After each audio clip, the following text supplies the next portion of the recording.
अस्सलाम वालेकुम। आज मैं बात करूँगा बैनुल-अक़वामी कानून के मुतालिक। आज के जदीद दौर में बैनुल-अक़वामी कानून की बहुत ज़्यादा अहमियत है। इंटरनेशनल कोर्ट ऑफ जस्टिस का काम है तमाम ममालिक या किसी भी फरीक जो उसके पास आता है केस लेकर, उनके दरमियान तस्विया कराना। बेसिकली अगर मैं बात करूँ इंटरनेशनल का एज ए सब्जेक्ट की, तो इसमें दो थ्योरी काम करती हैं। एक है मोनिस्टिक थ्योरी, जिसमें सिर्फ और सिर्फ स्टेट को शामिल किया जाता है एज ए पार्टी के तौर पर, और दूसरी थ्योरी है ड्यूलिस्टिक थ्योरी, जिसमें सिर्फ इंडिविजुअल को शामिल किया जाता है।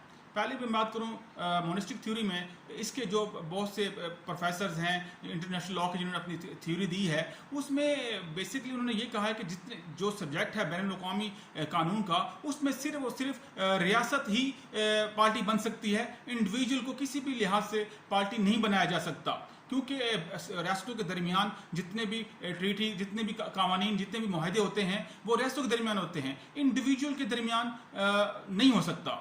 जबकि इसके बरक्स इस थ्योरी पे कई प्रोफेसर हजरात ने, कई माहिरीन ने इस पे तनकीद की है और कहा है कि इस पे जो बेसिकली सब्जेक्ट है वो ह्यूमन ट्रैफलिंग का और पैरेट्स का, जितने समुद्री डाकू हैं। अगर मैं बात करूं प्रिजनर वॉर की, कि जो वॉर के दरमियान जो मुहाजिरीन हैं जो बेघर हो जाते हैं, उनके मतलब भी ये इसमें ऑप्शन रखा गया है। उन जो तनकीद करने वाले ये भी कहते हैं कि इसमें जो एक ऑप्शन है वो है मुहाजिरीन का। इसके अलावा अगर कोई ज़ाती, कोई कंपनी या किसी का डायरेक्ट किसी रियासत के साथ कोई मसला चल रहा है, मिसाल के तौर पर हम ट्रेड वगैरह वाले मुआवजे से करते रहते हैं, तो उसमें अगर कोई मसला कंपनी के साथ है तो वो भी इंटरनेशनल कोर्ट ऑफ जस्टिस में लाया जा सकता है।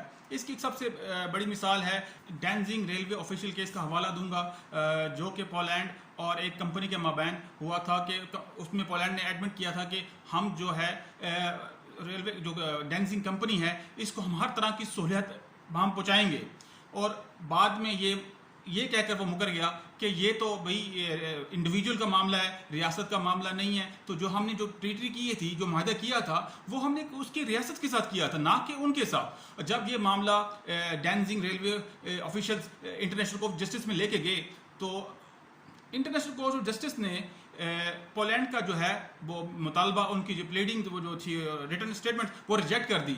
क्योंकि उनका कहना ये था कि जब एक मुल्क, जब रियासत किसी भी मुआहदे की पासदारी की यकीन दहानी करवाती है, तो उसका काम बनता है कि वो अपने की गए तमाम फैसलों पे और तमाम की गई मुआहदों पे अमल दरामद हो।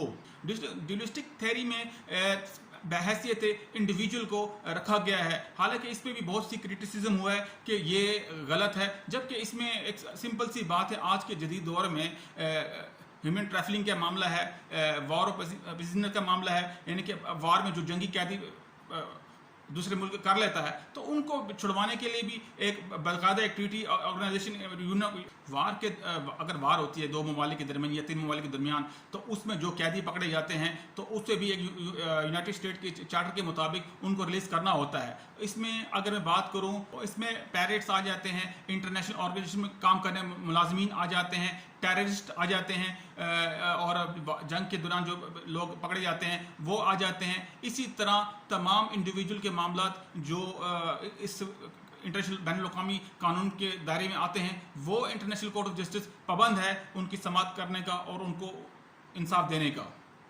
तो ये था आज का टॉपिक। मैं उम्मीद करता हूँ आपको पसंद आएगा। आज के लिए इतना ही। खुदा हाफिज़।